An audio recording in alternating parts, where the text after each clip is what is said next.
Ford Pro FinSimple offers flexible financing solutions for all kinds of businesses, whether you're an electrician or run an organic farm. Because we know that your business demands financing that works when you need it, like when your landscaping company lands a new account. Wherever you see your business headed, Ford Pro FinSimple can help you pursue it with financing solutions today. Get started at fordpro.com/financing. Rated T to M. Hey, want to hear a PC Game Pass ad? I'll take your silence as a yes. Want new games on day one like Call of Duty Black Ops 6 or Stalker 2? I thought so. How about unlocking all the League of Legends champions when you link your Riot Games account? All for one low monthly price? Well, guess what? We got you. Learn more at xbox.com/PC Game Pass or click the banner. Stalker 2 available November 20th, 2024. Game catalog varies by region and over time. And that's the end of the script.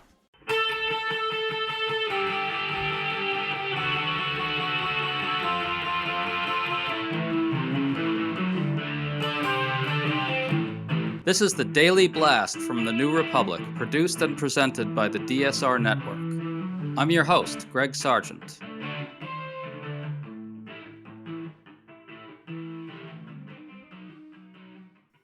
Earlier this week, Donald Trump confirmed in a 4 a.m. tweet that he will be using the military to carry out mass deportations.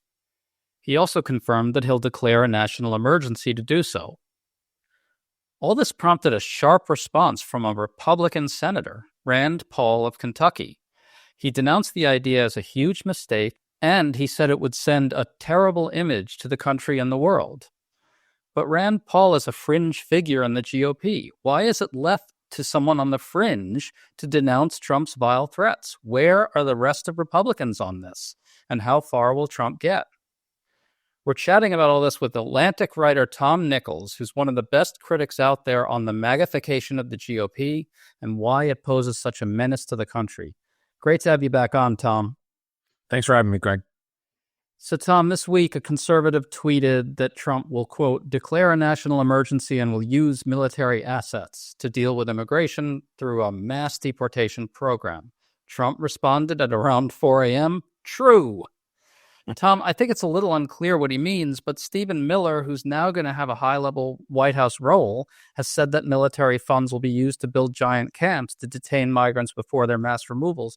What's your broad sense of what Trump's really proposing here? Wow, it's hard to say. I mean, so much of what Trump's trying to do in terms of capturing the government for his own ends and his own protection and his own profit, is pretty easy to follow. This may just be red meat thrown at the MAGA faithful, and it'll be like the wall that didn't get built that Mexico didn't pay for. The problem, is that so many institutions in American government are going to resist this. The military hates domestic missions. They hate it. They don't see that as part of their professional ethos. Where are you going to put these camps? Who's going to build them? How long will it take? What states are going to accept them and not accept them? How much transportation? I mean, it's the kind of thing that sounds great when you're at a sweaty rally at 11 o'clock at night somewhere. With that said, he's the president. If he says it, it's policy, and somebody's going to try and do it. Well, look, Senator Rand Paul is clearly taking this very seriously. Here's what Paul had to say about this. In an interview with Newsmax, he stressed that he supports a crackdown on undocumented immigrants, but doesn't want the military used. Listen to this. I will not support an emergency to put the Army into our cities. I think that's a huge mistake. I'm not for the Army marching up and down our streets. I think it's a terrible image to send the world. It's a terrible image for us as citizens.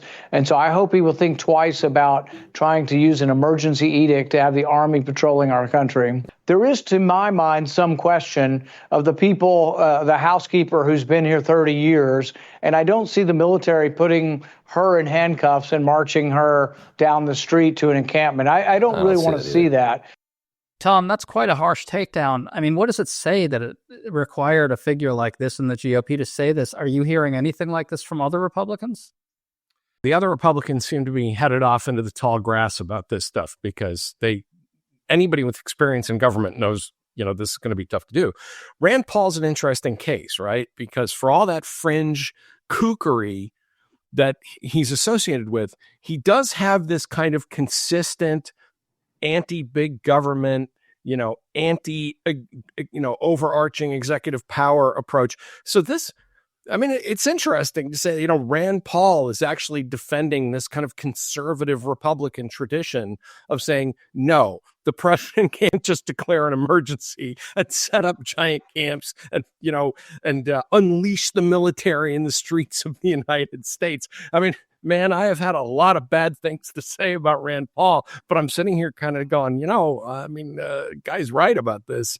That this is, and especially as a Republican, as a Republican idea, this is so against everything Republicans had ever stood for in the past that only Paul seems to be saying, hey, technically I'm still a Republican, and we would never have gone, for this with anybody else. I mean, you've written incredibly eloquently about the magnification of the GOP. It does seem very clear that senior Republicans are conspicuously not condemning something that it really is a heinous threat to the United States in many ways, right? I mean, shouldn't they be sort of telling the public that this is not going to happen? Let's imagine that, we're strategizing for, say, a senior Republican senator or a senior House member. If you come out against it, you're going to get dogpiled by, Trump's minions and by the hottest MAGA trolls, and you're going to get angry phone calls and threats and letters and all kinds of, crap will rain from the skies on your head. If you support it, the last few people in your district or state who, might have thought that you were a reasonable politician are going to freak out and say, wow, this is crazy. And, you're just signing on to something nuts. That if I were advising a non-MAGA senator, and there are plenty of them, right? I mean, still, they play at the MAGA stuff. I'd say, listen, he wants to do this. There's nothing good to be said either way about this. Let him get out there. Let the whole idea fall on its face. When they come for funding, when they come to the House or the Senate for funding, then we start asking some hard questions like, again, where are you going to put the camps? How many people do you have? You don't have the constitutional authority to use the military this way. And then when the whole thing falls apart, those guys are going to shrug and say, well, I understood his frustration with immigration. And then let him take the stink bomb for it. Let it all fall on him. That's the political approach. What you suggested is the statesman-like, patriotic approach of leveling with the American people about what a terrible idea this is. But, the way Congress and the way politics works, I think a lot of these guys are stepping back and saying, oh, no, not me. You're not going to get me to touch this thing.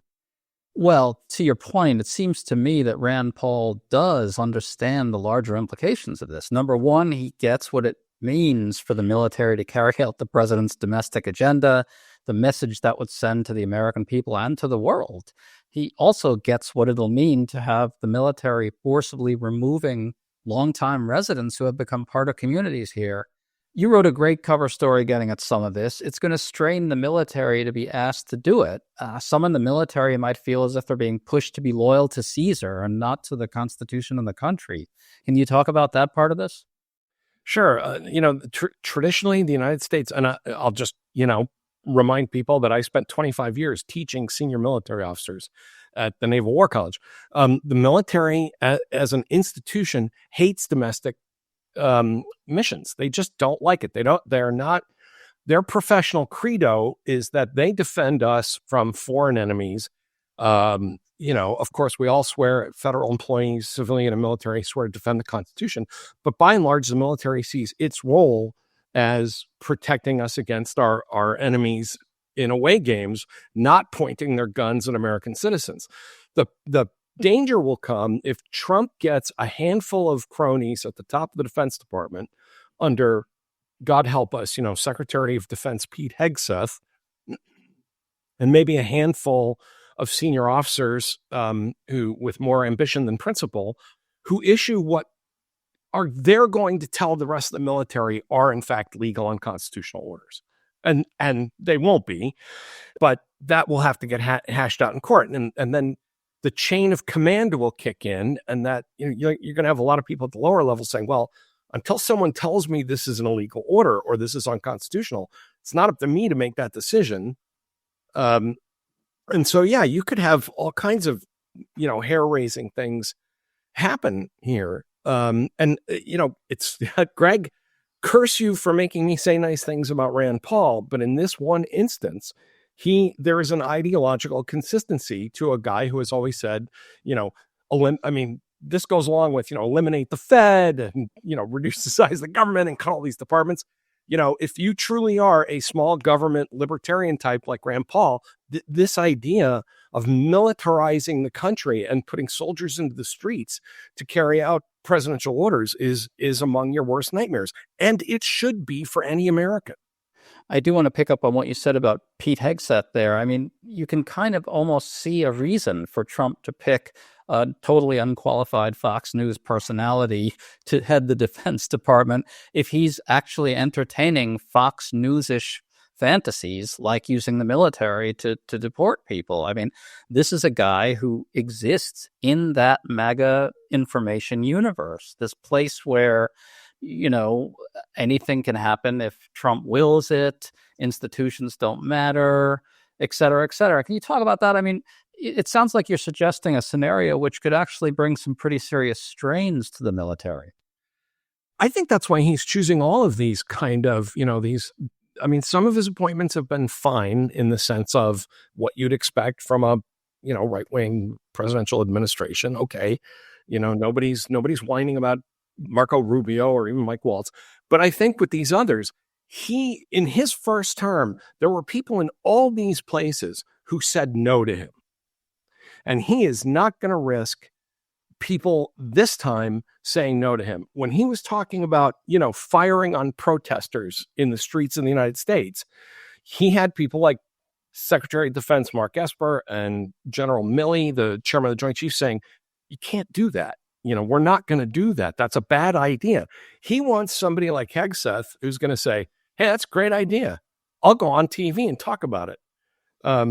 Yeah. So that's why he's picking it's not accidental. He doesn't want anybody that he thinks is going to plot with other parts of the government to thwart him about things. I mean, I've been saying all along that the most important two departments he needs to capture are justice and defense. If he gets the lawyers in the courts and he gets the military, then he goes for the only other people with any coercive ability, which is the intelligence community. And if he manages to put the folks he's got nominated there, he's got the trifecta. Do you like the Daily Blast but want even more analysis of the biggest headlines from around the world? Do you want an ad-free listening experience so there's nothing between you and expert commentary every day? Then consider becoming a member of the DSR Network, where you will also gain access to exclusive content across all of the DSR Network podcasts. Listeners of the Daily Blast can get 40% off of a monthly or annual membership using code BLAST at the dsrnetwork.com/buy. That's code BLAST at the dsrnetwork.com/buy. Now please enjoy the show. I think he actually is choosing some of these people precisely because they're willing to put his whims above the Constitution of the United States. That's the reason for picking them. Someone like Matt Gaetz, clearly as Attorney General, that would be essentially his portfolio to carry out prosecutions of Trump's enemies without cause. During Trump's first term, I want to remind everybody, we actually had senior military officials feeling the need to go out and re-pledge their loyalty to the Constitution over Trump. And this is the thing he doesn't want to happen again. Right. And he doesn't want it to happen with the lawyers at the Justice Department or, the people that are responsible for keeping our national secrets. And if this happens, by the way, if these people are appointed, start watching for even more dangerous or more concerning appointments below that, because remember, there are Senate confirmed positions for deputy secretary, undersecretaries, and so on. And those are the people that'll actually be carrying this out, because Pete Hegseth wouldn't have the first idea of what he's doing when he gets to the Pentagon. Trump and his advisors seem to be looking at some kind of use of the Insurrection Act, maybe not exactly to send troops marching into cities to suppress dissent from American citizens, at least one hopes, but more maybe to allow the military and possibly National Guards to carry out domestic policies, specifically on immigration. Can you get specific here? What do you really anticipate this looking like? What are they going to try specifically? Well, that's such a good question, because I don't think they've thought it through. I always think of, during the first Trump term, and again now, I always think of that great line about Watergate, which is, these aren't very bright guys and things got out of hand. I mean, one thing they could do is that they could try to do a kind of proof of concept by, going to a red state with a friendly governor who, where they get him to activate the National Guard, and they round up a bunch of people and they kind of see how that goes, trying not to invoke, the Insurrection Act or, any of the legal machinery that they'd need to do if they were sending in the regular army. I don't know. I'm not sure. Again, I'm not sure they've figured it out. I mean, he said a lot of things on a lot of stages over this past, couple of years. How they're going to make that happen, I don't know. But that they will try and do something. Yes, just like he did with the wall. I think that's a very realistic scenario. You could easily see them doing a test run in a red state. Mm-hmm. Right. And a place where they where they could use local forces instead of the regular army, with the acquiescence of a red state governor who says, I've got an emergency here in the state of wherever, and let's start knocking on doors just to get people used to the idea. And Stephen Miller, of course, has actually talked about trying to use red state National Guards to go into blue states. That's, fantasy stuff, I think, at least. Although, the boundaries for what fantasy is are really kind of expanding at a very rapid pace, unfortunately. This is a place where people need to take a deep breath and be a little bit stoic, because a lot of this stuff is thrown out there to get, Trump's critics and blue state voters to get their hair on fire. No question. And to freak out and to run around in circles and scream. And it's like, just, one thing at a time. One of the ways that you handle people like this who are trying to flood the zone is that you don't react to every single thing, because, the election was only a couple of weeks ago and we're all exhausted already. That's the point. Oh, for sure. They want to exhaust us. They also want to create sort of an aura of terror in blue states. And inevitability. Like, this is going to happen. You can't stop it. There's nothing you can do.